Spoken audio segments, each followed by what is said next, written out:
Chair recognizes the gentleman from Alabama, Mr. Brooks, for 5 minutes.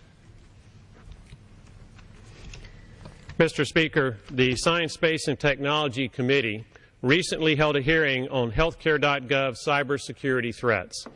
Our bipartisan expert witness panel included Dr. Frederick Chang, a computer science professor at SMU, Dr. Aviel Rubin, a computer science professor at Johns Hopkins University, David Kennedy, former Chief Security Officer of Diebold Incorporated and currently the Principal Security Consultant for TrustedSec, and Morgan Wright, formerly with Cisco Security and now CEO of Crowdsourced Investigations. Now, I'm not a cybersecurity expert, but I can read the words of those who are. The SST Committee's hearing charter informs members that, in order to fully use HealthCare.Gov, American citizens must input or verify highly personal information such as date of birth and Social Security numbers for all family members, household salary, debt information, credit card information, place of employment, home addresses, and the like. Information that is a treasure trove for cyber criminals and identity thieves. Further, the Obamacare website interacts with the IRS and Social Security Administration databases, thereby exposing Americans to even greater risk of theft of their most private, personal information. In their written testimony, these experts warn the following about the HealthCare.Gov website.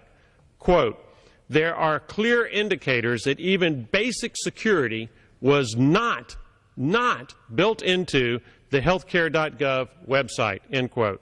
Quote, "The vast amount of HealthCare.Gov code also means applying industry standard security practices is a task that can have no real chance of success," end quote.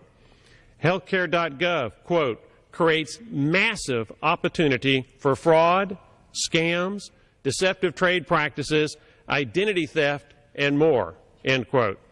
Mr. Speaker, these threats to American family finances prompted me to ask the panel of cybersecurity experts whether, under Obamacare, Americans can seek compensation from the federal government for financial losses caused by use of HealthCare.Gov.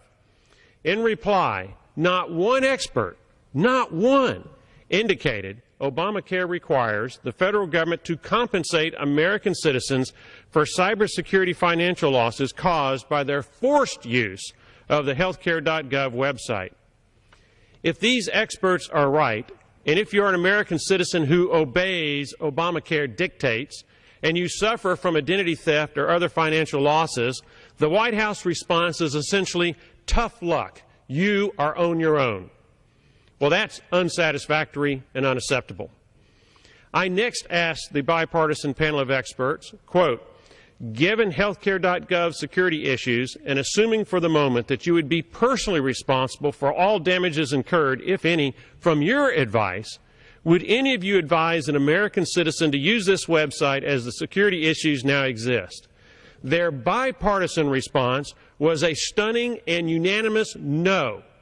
Do not use the website because the security risks associated with HealthCare.Gov are simply too great.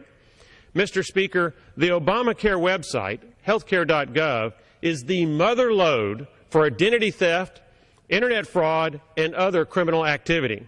For emphasis, Mr. Speaker, a bipartisan panel of cybersecurity experts publicly warns that the HealthCare.Gov cybersecurity threat is so great that no one should use it. Based on their expert advice, I concur and encourage all Americans to avoid HealthCare.Gov, the Obamacare website, in any way, shape, or form until its cybersecurity risks are fixed. Mr. Speaker, I yield back.